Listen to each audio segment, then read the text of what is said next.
येशू ख्रिस्ताच्या नावामध्ये सलाम. अतिशय आनंद होत आहे की पाळक साहेबांनी आमंत्रण दिलं देवाची सेवा करण्यासाठी, प्रभू येशूच्या वचनाची सेवा करण्यासाठी. आणि आज मी तुमच्या समवेत तुमच्या सहभागितेमध्ये देवाचं वचन शेअर करण्यासाठी मी आलेली आहे. प्रथम मी देवाचा आभार मानते की मला देवाने ही संधी दिली. बाळासाहेबांचं सेशन वर्ग, सेक्रेटरी साहेब, महिला मंडळ आणि सर्व लहान थोर सभासद यांचं मी मनापासून आभार मानते. महाराष्ट्रामध्ये अनेक ठिकाणी आम्ही उभयता मंडळामध्ये जाऊन देवाच्या वचनाची सेवा करतो आणि खरोखर एक अद्भुत असंच वेळ आहे की देवापानं परदेशामध्ये देखील आम्हाला ही संधी प्राप्त करून दिली आणि म्हणून मी पुन्हा एकदा देवापाचं आभार मानत आहे. आत्ताच आपण स्तोत्रसंहिता 78 वाचलं आणि त्याच्यातली काही वचनं वाचलेली आहेत. मी आणखीन एक शीर्षकामध्ये आणखीन एक ओळ दिली होती, बाय मिस्टेक ती राहिलेली. स्वर्गातून उतरलेली भाकर प्रभू येशू ख्रिस्ता, नवीन करार आणि स्वर्गातून उतरलेली भाकर मानना जुना करार, असं हेडिंग होतं. असं मी इंट्रोडक्शनमध्ये सांगत आहे की दोन भाकरी आपल्याला, एक जुन्या करारामधली भाकर आणि नवीन करारामधली भाकर. निर्गमनाच्या 16व्या अध्यायामध्ये आपण पाहिलं. त्याच्या आधीचं वृत्तांत तुम्हाला बहुतेक सर्वांना माहीत असावा की इस्रायल लोक मिसर देशात दास्य करत होते आणि तिथून देवापानं इतक्या सुरक्षितपणे त्यांना सगळ्या पिडामधून वाचून, सगळ्या दास्यातून त्यांना बाहेर काढलेलं आहे. तांबडा समुद्र त्यांच्यासाठी दुभागला आणि त्यातून ते चालत गेले. परत मारा ह्या ठिकाणी आले, पाणी कडू होतं, त्याचं ते पाणी पिण्यायोग्य बनवलं. सगळ्या गोष्टी त्यांच्यासाठी देवापानं इतका अद्भुत करून, चमत्कारिकरित्या करून देखील त्यांनी मोशे आणि अहरोनाजवळ कुरकुर केलेली आहे. एलिम आणि सिनाय याच्यामध्ये जे रान होतं, सीन रानामध्ये ते आलेले आहेत आणि तिथं ते कुरकुर करत आहेत की आम्ही मिसर देशात होतो त्यावेळेला भरपूर खात पीत होतो, ह्या रानामध्ये आम्हाला उपाशी मारायला तू आणलेला आहेस काय. आणि देवबापानं त्यांचं ही कुरकुर ऐकली आणि देवबापानं त्यांच्यासाठी आकाशाला आज्ञा केली. स्तोत्र 78 आणि त्याची 23, 24, 25 ह्या वर्षामध्ये आपण बघितलं, आता वाचलं की देवबापानं आभाळाला आज्ञा केली, आकाशद्वारे उघडली आणि स्वर्गातलं धान्याचा वर्षाव त्यांच्यावरती केलेला आहे. आणि स्वर्गदूतांची भाकर मानवाला खायला दिलेली आहे आणि ते खाऊन तृप्त होईपर्यंत दिलेली आहे. आणि 16व्या अध्यायात 31वं वचन जे आपण पाहिलं त्याच्यामध्ये लिहिलेले ते 40 वर्ष खात होते. आणि तो मी ज्या वेळेला बायबलचा अभ्यास करते त्यावेळेला थोडेसे यहुदी ग्रंथाचे पण थोडंसं मी रेफरन्स घेत असते. जसं आपल्याला महाराष्ट्रात शिवाजी महाराजांच्या वगैरे कुठल्या ह्याच्या विचार करायचा असतो किंवा काय त्यांच्याबद्दल माहिती करून घ्यायची असेल तर आम्ही इतिहासात, महाराष्ट्रातल्या इतिहासात बघतो. इतिहासकारांनी त्यांच्याबद्दल काय लिहिले, गनिमी कावा काय असेल, त्यांचं गड कसे हे सर करत होते, ते सगळं बघायला इतिहासात बघावं लागतं. तसंच बायबलमधल्या जुना करारातल्या गोष्टी जर करता आपल्याला चांगल्या सखोल माहिती करून घ्यायच्या असतील तर यहुदी ग्रंथामध्ये त्यांचे उल्लेख आहे. आणि मिशना, मिद्रास, योमा, तालमूद असे जे ग्रंथ आहेत, यहुदी ग्रंथ आहेत, त्यांच्यामध्ये हमखास ह्या जुन्या करारातल्या गोष्टींचा उल्लेख तिथं आढळतो. आणि जोहार हा एक ग्रंथ आहे यहुदी लोकांचा, त्याच्यामध्ये सांगितलेलं आहे की एक ढग सकाळी यायचं, त्यांच्यावरती मानण्याचा वर्षाव करायचा, निघून जायचा. असं 40 वर्ष होत होतं, एक्सेप्ट 7वा दिवस, तो शब्दात दिवस होता, त्या दिवशी पडत नव्हता. आणि असा हा मानना योहानाच्या 6व्या अध्यायामध्ये आपण बघितलं की 31व्या वचनात, परत 28 आणि 38 ह्या वचनामध्ये 3 वेळेला प्रभू येशू ख्रिस्तानं आपली तुलना माननाबरोबर केलेली आहे. प्रत्येक वेळेला म्हटलेलं आहे की तुमच्या पूर्वजांनी अरण्यात मान्ना खाल्ला, स्वर्गातली भाकर खाल्ली, स्वर्गदूतांची भाकर खाल्ली, तरी ते मेले. आणि मी देखील स्वर्गातून उतरलेली भाकर आहे आणि मला जो खाईल, ही जी भाकर खाईल तो सर्व काळ जगेल. देव येशू ख्रिस्तांना असं कंपॅरिझन का केलं असेल, मानण्याबरोबर का कंपेअर केलं असेल, याचं थोडक्यात अभ्यास म्हणा किंवा अध्ययन म्हणा, मनन चिंतन थोडक्यामध्ये आपण करणार आहोत. आणि त्या वचनाकडे जाण्याआधी आपण प्रार्थना करूया आणि देवाचं सहाय्य मागूया. स्तुतीस पात्र भयास योग्य अशा माझ्या जिवंत परमेश्वरा, तुझी उपकार स्तुती करतो, तुझ्या नावाला धन्यवाद देतो. पुन्हा एक वेळ तुझ्या वचनाची सेवा करण्याची मला संधी दिलीस, याबद्दल तुझ्या नावाला पण धन्यवाद देते. बोलणारे लोक माझे असतील तरी देवा शब्द तुझे असावे. देव बाप्पा, वचन सांगत असताना वचनाचा पुरवठा कर, पवित्र आत्म्याचं मार्गदर्शन कर आणि तुझ्या ज्ञान बुद्धीने मला भर दे बाप्पा. आणि ऐकणाऱ्याचे कान आणि अंतःकरण उघड, यासाठी की देवबाप्पा जे वचन ते ऐकतील ते त्यांनी आचरणात आणावं आणि त्याचं अनुकरण करावं आणि आपल्या जीवनामध्ये त्याचं लागूकरण करावं. यासाठी प्रत्येकाला सहाय्य कर. तुझ्या वचनानं आम्हाला प्रार्थना धन्यता प्रभू येशू ख्रिस्ताच्या प्रिय गोड आणि उच्च नावामध्ये केली म्हणून तू ऐक बाबा. आमेन.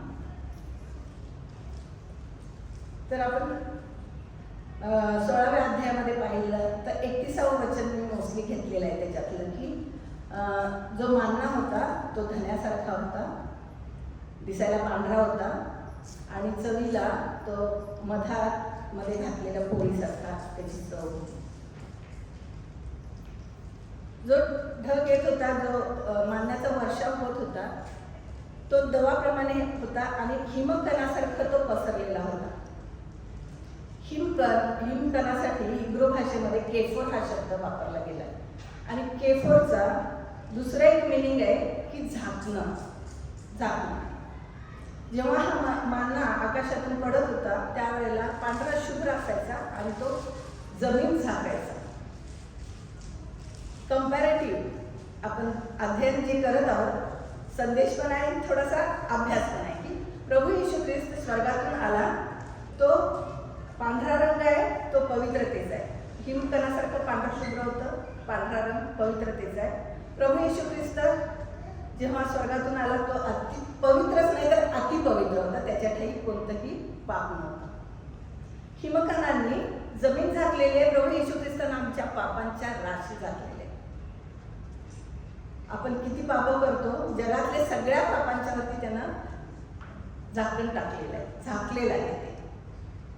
त्याच्यानंतर आपण बघतो की ते धन्यासारखे आहे म्हणून सांगितलेलं आहे. मी धन्याचं पिक्चर मी पाठवलं होतं, थोडं बाजूला टाका म्हणून म्हटलं होतं, परंतु असू दे. प्रत्येकाने धने पाहिलेले असतीलच. धने माहीत आहेत ना सगळ्यांना, मसाल्यातला धना. जर तो धना घेतला, एक धन्याचा बी घेतला आणि त्याला जर पांढरा रंग दिला तर तुम्हाला बघायला मिळेल, म्हणजे समजून येईल की मान्ना कसा दिसायचा. आणि ते धने आहेत ना, इस्रायल लोक ज्या वेळेला इजिप्तमध्ये होते, मिसर देशामध्ये होते, त्यांच्या जेवणामध्ये नाहीतर औषधामध्ये धन्याचा वापर केला जात होता. त्यांचं माइंड सेट होतं की धने खाल्ले की एक तर औषधासाठी नाहीतर एक जेवणासाठी. त्यांचं माइंड सेट होतं. आणि ते आता कुठे आलेले आहेत, रानामध्ये आलेले आहेत आणि रानामध्ये त्यांना धने मिळणार नव्हते. त्याच्याबद्दल पण त्यांनी कुरकुर केली असती नंतर की आम्हाला, कारण धन्याचे गुण त्यावेळेला सुद्धा इस्रायल लोकांना इजिप्तमध्ये असताना पण माहीत होते की धन्याचे गुण. धने खाल्ले तर आम्ही सुदृढ राहू, शक्तिवर्धक आणि आपल्याला आजारापासून दूर ठेवतील, कुठले आजार होणारच नाही जर धने खाल्ले तर. आज पण आपण मॉडर्न मेडिसिनमध्ये बघितलं तर धन्याचे आपल्याला कितीतरी रील्स येतात ना, धने वापरल्यानंतर काय काय होतं, कोलेस्ट्रॉल कमी होतं, BP कमी होते, धन्याचं पाणी पिल्यानंतर किडनी साफ होते, कधी कधी मुखशुद्धी म्हणजे आपलं मुखशुद्धीसाठी धन्याची डाळ आपण खातो, पचनक्रिया चांगली होते. म्हणजे धन्यामध्ये औषधी गुण होते आणि म्हणून त्यांना धन्यासारखे म्हणून म्हटलेले की धन्यासारखे ते होते. प्रभू येशू ख्रिस्त औषधासारखा आहे का आपल्याला? ख्रिस्तामध्ये पण औषधी गुण आहेत आणि ते जो मानना होता तो शारीरिक गोष्टीसाठी होता, म्हणजे शरीराला प्रबळ करण्यासाठी, शरीराला शक्ती देण्यासाठी, शक्तिवर्धक, शरीराचे आजार घालवण्यासाठी होता. आणि प्रभू येशू ख्रिस्त आपल्या आत्म्याच्या सुदृढ करण्यासाठी, आपला आत्मा सुदृढ करण्यासाठी, अध्यात्म आपलं निरोगी ठेवण्यासाठी प्रभू येशू ख्रिस्त ही भाकर आपल्याला काय करते, आपण जर करता ते वचनरूपी प्रभू येशू ख्रिस्त हा भाकर आपण ग्रहण करून तर आपण शक्तिवर्धक होऊ, आपला आत्मा सगळ्या संकटासाठी, सगळ्या संकटांना तोंड देण्यासाठी आम्ही तयार होऊ. जे मान्ना खाऊन 40 वर्ष मान्ना खाल्ल्यानंतर त्यांनी अनाकवंशीय जे होते ते दिग्बाड 12 जण कणान हेरण्या गेले, त्यांनी बलाढ्य लोक पाहिले होते, त्यांच्याबरोबर ते लढले आणि ते विजयी झालेले आहेत. का तर मान्ना खाऊन ते एकदम धष्टपूर्ण म्हणजे चांगले प्रबळ झालेले. जर आपण पण रोज हा मान्ना खाऊ, आपण म्हणतो ना डेली ब्रेड, आपली डेली ब्रेड हेच आहे ना, ही डेली ब्रेड जर आपण ग्रहण करू तर आकाशातल्या दुरात्म्याबरोबर पण आपण लढू शकतो, जगातल्या सगळ्या संकटांना आपण सामोरे जाऊ आणि आपल्या दैनंदिन जीवनामध्ये येणाऱ्या आजार म्हणा किंवा कुठलेही संकट आलं किंवा कुठली व्यसनं असतील, कुठले मोह असतील, कुठले पाश असतील, त्या सगळ्यांना आपण ज्या मानना त्यांना जसं आरोग्य देत होता तसं आत्मिक आरोग्य ह्या डेली ब्रेड आपल्या वचनातून आपल्याला मिळते. त्यानंतर आपण बघतो धने जर जवळून पाहिले तर त्याच्यावरती रेषा आहे. तर ह्या रेषा कशाचं हे प्रतीक आहे तर स्तोत्रसंहिता 129 आणि 3 वचनामध्ये लिहिलेलं आहे की नांगरणाऱ्यांनी माझी पाठ नांगरली आहे आणि नांगराने तासे काढले. वचन आणि जे तासे काढलेले प्रभू येशू ख्रिस्ताच्या पाठीवरती जे फटके मारण्यात आले आणि त्याच्या फटक्यांचे जे वळ होते ते धन्याच्या पाठीवर जे रेषा होते त्याप्रमाणे त्याच्या पाठीवर वळ उठवण्यात आलेले आणि नांगरल्यासारखे त्याच्यावरती तासे उडलेले आहेत पाठीवरती. त्यानंतर आपण पाहतो की जे धने मान्ना पडायचा, पडल्यानंतर आपण बघतो प्रत्येक बायबलमध्ये मान्नाच नाव आहे, त्याला दुसरं नाव त्याचं ट्रान्सलेशन झालेलं नाही आहे, मान्नाचं ट्रान्सलेशन झालं नाही. मराठी बायबलमध्ये मान्ना आहे, इंग्लिश बायबलमध्ये मान्ना आहे, कन्नड बायबलमध्ये मान्ना आहे, प्रत्येक बायबलमध्ये मान्नाला ट्रान्सलेट केलेलं नाही आहे. तर ते का केलेलं नाही, एक गमतीशीर गोष्ट आहे. जेव्हा पहिल्या दिवशी मान्ना पडला, दव पडली आणि ते हिमकरासारखे सगळे पडले सकाळी सकाळी आणि जे इस्रायल लोक होते ते बाहेर आले आणि बाहेर आल्यानंतर ते पडलेलं त्यांना दिसलं ते त्यांना नवीन होतं, त्यांनी कधीच पाहिलेलं नव्हतं. मग ते बाहेर आल्यानंतर आपण बघितलं आणि ते शेजाऱ्यांना आपल्या आजूबाजूला असलेल्या लोकांना विचारायला लागले हे काय आहे, त्यांना ते कळलं नाही हे काय आहे आणि एकमेकांना हे काय आहे हे काय आहे व्हॉट इज इट करून विचारायला लागले. हिब्रू भाषेमध्ये हे काय आहे ला मान्ना म्हणतात. हिब्रू भाषेमध्ये हे काय आहे म्हणायला मान्ना म्हणतात आणि त्यांना दुसरं काय नाव आठवलं नाही, ते मान्नाच म्हणायला सुरुवात केली आणि त्यांनी आपण वाचलं त्या वचनामध्ये की ते त्यांना त्या जे पडलेलं होतं दव आणि ते सगळे हिमतनासारखं त्याला ते मान्ना म्हणायला आणि त्यांनी त्याचं नाव मान्ना ठेवलं आणि आजपर्यंत आपण त्याला मान्ना म्हणतो. आणि हा मान्ना पडल्यानंतर ते काही गेले नाहीत लगेच काहीतरी घेतले, वाटी घेतले, प्लेट घेतले किंवा काय गोळा केले आणि दिवसभर नाही, तसं नाही खाल्लं त्यांनी. पण कसं खाल्लं ते खाण्यासाठी देखील गणना याचा 11वा अध्याय आणि 8वं वचन कोणी काढेल का? गणना याचा 11वा अध्याय आणि 8वं वचन कोणीतरी मोठ्याने वाचलं तर.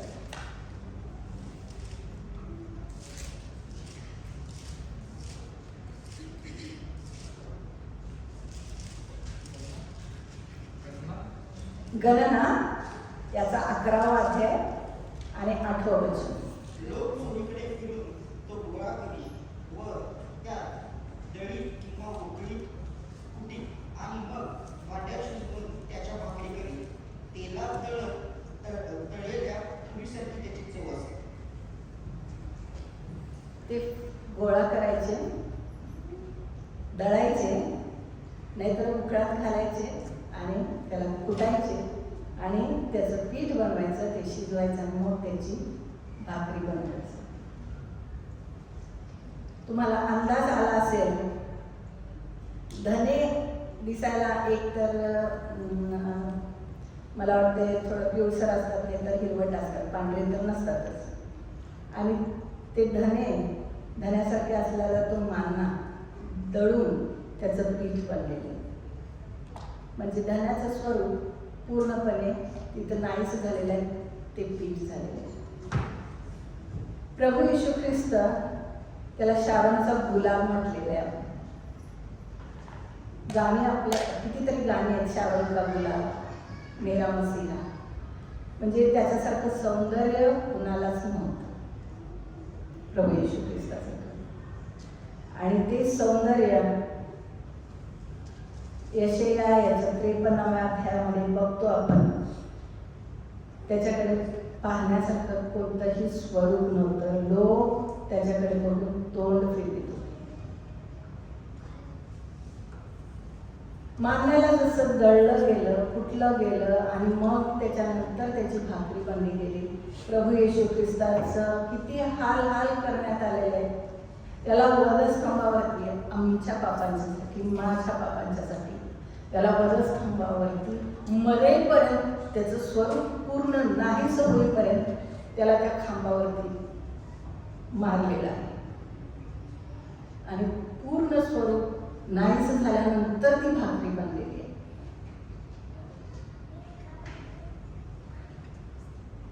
ही स्वर्गातून उतरलेली भाकरी, मान्ना स्वर्गातून उतरली आणि प्रभू येशू ख्रिस्त स्वर्गातून उतरलेली भाकर. मान्ना हा सीनच्या रानामध्ये त्यांना मिळाला. प्रभू येशू ख्रिस्त आपल्याला कुठं मिळाला? कुठं उतरला? बेथलेहेममध्ये. बेथलेहमचा अर्थ हिब्रू भाषेत काय नाही, सर्वांना माहीत असणारच, भाकरीचं घर. भाकरीच्या घरामध्येच भाकर उतरणार ना. पण भाकरीच्या घरात कुठं? गव्हाणीमध्ये. गव्हाणी माहिती आहे? गव्हाण काय आहे?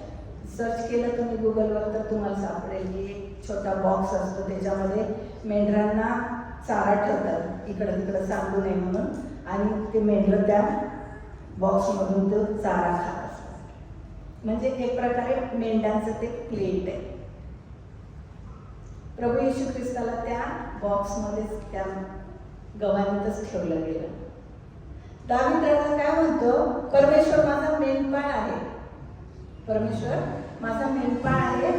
आणि 100व्या स्तोत्रामध्ये तो काय म्हणतो? आम्ही सर्वजण त्याच्या कुरणातील कळप. म्हणजे काय? मेंढर. हा एक कळपच आहे ना आपला. आणि परमेश्वर आपला मेंढपाळ आहे. आणि आपला मेंढपाळ आपल्या मेंढरांना भाकरी कुठं घालणार? गव्हाणीमध्ये.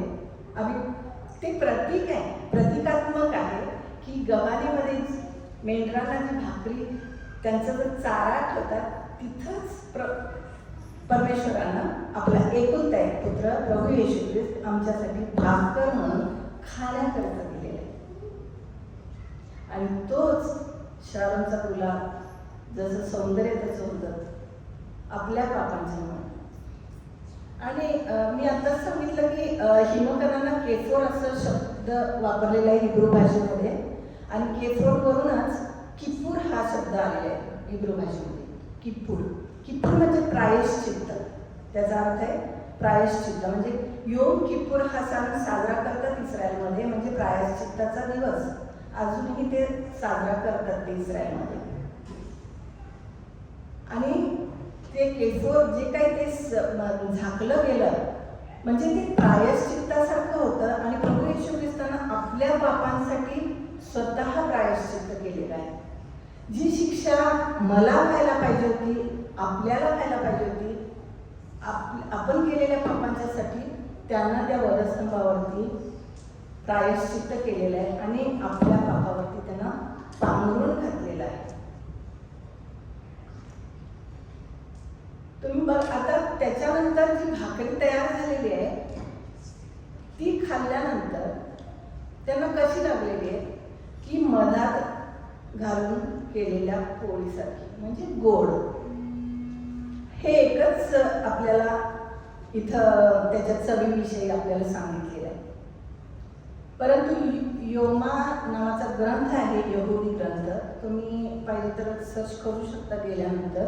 योमा नावाचं पुस्तक त्याचं 75A पासून 76B पर्यंत माननाच्या मॅजिकल प्रॉपर्टीज बद्दल तिथं लिहिलेलं आहे. म्हणजे त्याचे जे चमत्कारिक गुण होते ना त्याच्याबद्दल त्या ठिकाणी लिहिलेलं आहे. त्या ठिकाणी असं लिहिलेलं आहे, बरं मानना ते 40 वर्ष खात होते ना, मग आपण बिर्याणी 3 दिवस खाल्ली तर आपल्याला 4थ्या दिवशी पण खावीशी वाटेल का? एकदम असं आज बिर्याणी आहे. किंवा एक आठवडाभर पूर्ण मसुरीचीच डाळ खाल्ली तर परत आणि रविवारी म्हटलं तर परत डाळ केली तर आपल्याला खायला आवडायचं. परंतु हे इस्रायल लोक 40 वर्ष मांडा खात होते पण कंटाळले नाही. आणि त्याचं जे उत्तर आहे का कंटाळले नाही, त्याचं जे उत्तर आहे ते योमा ह्या पुस्तकामध्ये 75A ते 76B पर्यंतचं जे भाग आहे त्या भागामध्ये लिहिलं आहे. जे दूध तुटलेलं बाळ होतं ना त्याला आईच्या दुधाची चव लागायची त्या मान्यावर. जे तरुण होते त्यांना भाकरी आणि त्यांचे जे आवडते पदार्थ आहेत त्याप्रमाणे त्यांना ती चव लागायची त्या मानावर. जे म्हातारे आहेत ना त्यांना ते दूध मध घातलेल्या पोळीसारखे लुसलुशीत असे लागायचे. आजारांना ते तेल आणि मध एकत्र घातल्यानंतर जे टेस्ट येते ना, म्हणजे औषध पण गोड औषध अशी चव त्यांना लागायची. म्हणजे ज्या ज्या वयोमानाप्रमाणे त्यांना जे जे अन्न आवडत असेल, त्यांना चव आवडत असेल, त्या त्या चवीप्रमाणे त्यांना तो मानना लागायचा. आणि त्याच्यामुळं ते 40 वर्ष आनंदाने मानना खात राहिले, कारण त्यांना जे आवडते ते त्यांना मिळत राहील. ही माननाची गोष्ट झाली की त्यांना प्रत्येकाने प्रभू येशू ख्रिस्त जी स्वर्गातून उतरलेली भाकर परमेश्वरानं आपल्यासाठी पाठवलेली आहे. इस्रायल लोकांच्यासाठी तो मानना होता, आणि आजकालच्या आपल्या लोकांच्यासाठी प्रभू येशू ख्रिस्त भाकर म्हणून, जीवनाची भाकर म्हणून पृथ्वीवरती आला. लहान लेकरांना तो आपला मित्र वाटतो, तरुण मुलांना, तरुण वर्गाला मार्गदर्शक वाटतो, म्हाताऱ्या लोकांना तर आपलं निजधाम प्रभू येशू ख्रिस्तच आहे. शेवटी काय प्रार्थना देवाजवळ वचनातच. आजारांना वैद्यांचा वैद्य, डॉक्टरांचा डॉक्टर, संकटात आल्यावर दे बाप्पा मला आहे, प्रभू येशूच्या नावामध्ये मागतो आपण संकट निवारक. निराश्रितांना, अनाथांना तो सोडणारच नाही म्हटलं, विधवांना तो सोडणारच नाही का त्यांचा आईबाप.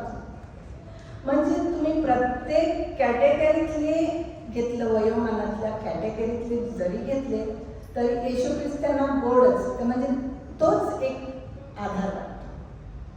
जसं त्या माननाचा चव त्या प्रत्येक वयोगटातल्या लोकांना येत होती, तशीच चव प्रभू येशू ख्रिस्ताची आपल्या प्रत्येक वयातल्या लहान बाळांपासूनच ते अगदी मरणोन्मुख पडलेल्या व्यक्तीला तीच चव त्याच्यामध्ये मिळते.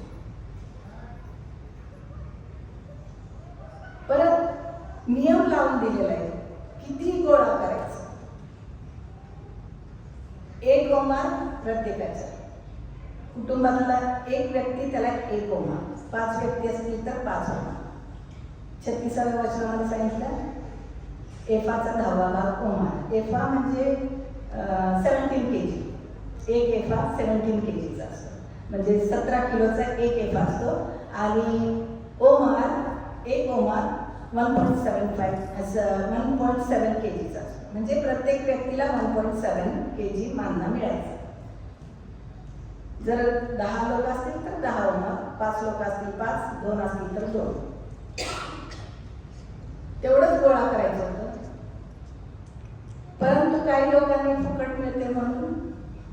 भरपूर गोळा केला. मला हे अभ्यास करताना मला कोरोनाच्या काळातल्या लॉकडाऊनची आठवण आली. इंडियामध्ये लॉकडाऊन झालं होतं, आमच्या इथं मिरजेला पण लॉकडाऊन झालं होतं, सगळं शटर बंद. सकाळी मला वाटतं 4:30 का 5 वाजता उपवनमध्ये मटण बनवायचे आणि तो मटण मला मटण घेऊन यायचं. बाय म्हणजे खरं सांगते, आमच्या आयुष्यातल्या कुठल्याही दिवशी इतकं मटण आमच्या फ्रीजमध्ये नव्हतं तेवढं कोरोना काळामध्ये. दूध आणि मटण, कारण मिळते का नाही माहीत नाही, गोळा करा, उद्या येईल का नाही माहीत नाही, गोळा करा करून फ्रीजमध्ये ठेवा. इस्रायल लोकांनी पण तसंच केलं. जेवढं सांगितलं होतं त्याच्यापेक्षा जास्त गोळा केला. आणि काय झालं, त्याच्यावर एक घाण सुटली. नियम आहेत ना, प्रत्येक गोष्टीला देवापाना नियम दिलेले आहेत, त्या नियमाप्रमाणे राहायला पाहिजे ना. त्यांनी नाही राहिले, ते सगळं गोळा केले आणि ते खराब झालं. जर फक्त त्यांनी ते खाल्लं असतं तर काय झालं असतं, तसंच बरं बाबा मला आता रात्रीची भूक लागली, ते उरलेलं आहे ते मी खातो आता. लूज मोशन लागले असते, उलट्या झाल्या असत्या, डिहायड्रेट झाले असते, कदाचित मरण पण पावले असते, त्याच्यात लवकर त्यांना इलाज झाला नसता.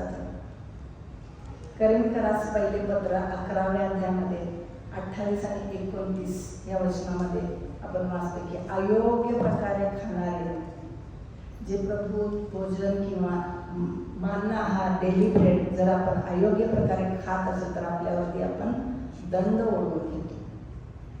आणि जर आपल्याला दंड ओढून घ्यायचा नसेल तर त्याचं जे काही नियम आहेत, त्यांनी जे काही सांगितलं त्याप्रमाणे आपल्याला करायला पाहिजे. भाकर खाताना त्याच्यात लिहिलेलं आहे, कित्येक जण मेले, कित्येक जण आजारी आहेत, कित्येक जण दुबळे झाले, लिहिलेलं आहे ते करीमकरास. पाऊल सांगतो आपल्या मंडळीला. आणि आपले बाळासाहेब पण ब्रह्मभोजनाच्या दिवशी वाचत असतील हा शास्त्रावर की तुम्ही अयोग्य प्रकारे खाऊ नये, पिऊ नये. आपण त्या देहाचं मर्म ओळखलं पाहिजे. कुठला देह? प्रभू येशू ख्रिस्ताचा देह म्हणजे स्वर्गातून उतरलेली भाकर. तो देह असा तसा आपल्याला मिळालेला नाही, कितीतरी प्रोसेस मधून गेलेला आहे तो देह, आणि त्यामुळे ती भाकर बनलेली आहे. आणि ती जर आपल्याला मिळालेली आहे ती सार्वकालिक. मानव खाल्लेले मेले म्हणून सांगितले, कारण ते शरीरासाठी अन्न होतं. जे इस्रायल लोकांना मिळालं ते शरीरासाठी अन्न होतं, परंतु ही जी स्वर्गीय भाकर आपल्याला मिळाली आहे ती आत्म्यासाठी, आपला आत्मा सार्वकालिक जीवनामध्ये जावा यासाठी ती आपल्याला मिळालेली आहे. बघा, प्रत्येकाला एक ओमार गोळा करायचं होतं, ते नियम होता. इतके लोक होते, कितीतरी लाखो लोक होते ना इस्रायल लोक बाहेर पडताना. त्यांच्यावरती मोशे आणि हारून दोघंच. एका घरातला जो यजमान आहे तो यायचा, म्हणायचा माझा नोकर यानं काढून घेतला, तो माझा नोकर आहे. तो म्हणतो नाही नाही, तूच माझा नोकर, तू माझा नोकर आहे, आमचा न्याय कर, तो माझा आहे, माझ्याकडे. मोशे काय म्हणत असेल, थांब मी तुमचा न्याय करतो? नाही, तो म्हणायचा उद्या सकाळपर्यंत थांबा. काय म्हणायचा? उद्या सकाळपर्यंत थांबा. का म्हणत असेल उद्या सकाळपर्यंत थांबा? जर तो नोकर ज्या मालकाचा असेल त्याचा हिस्सा त्याच मालकाच्या घरी भरला जायचा. आलं लक्षात तुमच्या? आता जर तुमचा नोकर असेल आणि हे म्हणाले की तो माझा नोकर आहे, मग दोघांची भांडणं लागले. मी मोशे म्हणाल थांबा, सकाळपर्यंत थांबा. ज्याचा तुमचा नोकर आहे ना, मग तुमच्या घरात त्याचं माप भरलं जायचं, त्यांच्याकडे नाही. मग म्हणायचं करा, भाकरीवर न्याय केला, मारणारच न्याय केला ना. जर एखाद्या नवरा बायकोच्यात भांडणं व्हायचे आणि ते त्याच्याकडे यायचे, ही चुकीचे आहे, मी हिला बापाच्या घरी पाठवले, बाप म्हणायचं नाही नाही, तुझी बायको तू घेऊन जा, तूच चुकीचं आहे. तर म्हणायचं सकाळपर्यंत थांब. जर बायको चुकीची असेल तर तिचा हिस्सा नवऱ्याच्या घरी, आणि नवरा चुकीचा असेल तर बापाच्या घरी. म्हणजे न्याय हे सगळं ना यहुदी ग्रंथामध्ये लिहिलेलं आहे. आपल्याला याच्यामध्ये थोडकं येते, पण त्या ग्रंथामध्ये जर आपण इतिहास बघायला गेलं तर ते आपल्याला वाचायला मिळतं, आपल्याला अभ्यास करायला मिळतं. आणि मानना तिथं न्याय करत होता. आत्ताच आपण प्रेसिडेंटचं मतांगीकरण जो उजवीकडे बसलाय तो न्याय करावयास येणार आहे. तीच भाकरी आपला न्याय करणार आहे. आणि ह्या सगळ्या गोष्टी आहे ना, 78 स्तोत्र वाचलं, 6वा 7वा वचनामध्ये सांगितलं, याकोबाच्या वंशजाला जे पिढी दर पिढी म्हणजे मी माझ्या मुलांना, माझी मुलं त्यांच्या मुलांना, त्यांची मुलं त्यांच्या मुलांना असं सांगत येणं गरजेचं आहे. तर नियम आहे. आणि मला छान वाटलं की कारण मी पण जवळजवळ 12-13 वर्ष संडे स्कूल टीचर होते. आणि माझे स्टुडंट आनंद माझं स्टुडंट आहे संडे स्कूलचा. तर लेकरांना तुम्ही शिकवत आहात बायबलच्या गोष्टी, चमत्कारिक गोष्टी, त्याच्यातले चमत्कार, देवानं परमेश्वरानं इस्रायल लोकांसाठी काय काय केलेलं आहे, त्या सगळ्या गोष्टी विदित झाल्या पाहिजे, त्यांना ते माहिती झाल्या पाहिजे आणि ते तुम्ही करत आहात याचा मला फार आनंद आहे. आता आपण कम्पेअर केलं ह्या गोष्टी, दोन्ही गोष्टी, जुन्या करारातली स्वर्गातली भाकर आणि नव्या करारातली स्वर्गाची भाकर. आपल्यासाठी जुना करार प्रभू येशू ख्रिस्ताने तिथं पूर्ण केलेला आहे. तो रद्द करायला नाही आला, तर तो पूर्ण करायला आलेला आहे प्रभू येशू ख्रिस्त. आणि त्यानं ते सगळं पूर्ण केलेलं आहे. आणि तो म्हणत आहे की जो मला खाईल तो सार्वकालिक जगेल. जर आपल्याला सार्वकालिक जीवन पाहिजे असेल तर ह्या गोष्टी ज्या काही आपण रोज आपण बायबल वाचलं पाहिजे. हे डेली ब्रेड आहे. एक बुक मिळते आपल्याला, वार्षिक बुक असतं ना डेली ब्रेड म्हणून, रोजची भाकर म्हणून एक पुस्तक येतं त्याच्यामध्ये, किंवा मान्ना म्हणतो आपण. मान्ना का म्हणतो? कारण इस्रायलासाठी तो मान्ना होता. आजचा मान्ना काय आहे? आपल्याला प्रभू येशू ख्रिस्ताचं वचन आहे, हेच मान्ना आहे आपल्यासाठी. आणि हे जर आपण रोजच्या रोज आपण ग्रहण केलं तर आपला आत्मा सशक्त होईल, सुदृढ होईल, कुठल्याही मोहाला बळी पडणार नाही, कुठल्याही दुरात्म्यापासून आपली हार होणार नाही. आणि जर करता एक आत्मा, प्रत्येक आत्मा जर करता सुदृढ झाला तर मंडळी सुदृढ होणार आहे. आणि जशी प्रभू येशू ख्रिस्ताला, जशी परमेश्वराला मंडळी पाहिजे तशी मंडळी होते. आणि मला खूप आनंद वाटला की ह्या प्रदेशामध्ये सुद्धा तुम्ही सर्वजण एकत्र आणि छान अशी सहभागिता आम्हाला लाभलेली आहे. आणि देवबाप त्या वचनाद्वारे तुम्हाला पण अनुकरण करण्यासाठी, देवबापाचं वचन ग्रहण करण्यासाठी आणि आपल्या आत्म्यामध्ये वाढण्यासाठी, आत्मा आपल्या सुदृढ आणि सशक्त बनवण्यासाठी देवबापाचं वचन तुम्हाला सहाय्य करू दे. आणि प्रत्येकाला देवबाप या वचनाद्वारे आशीर्वादित करू दे, अशी मी देवबापाजवळ प्रार्थना करते.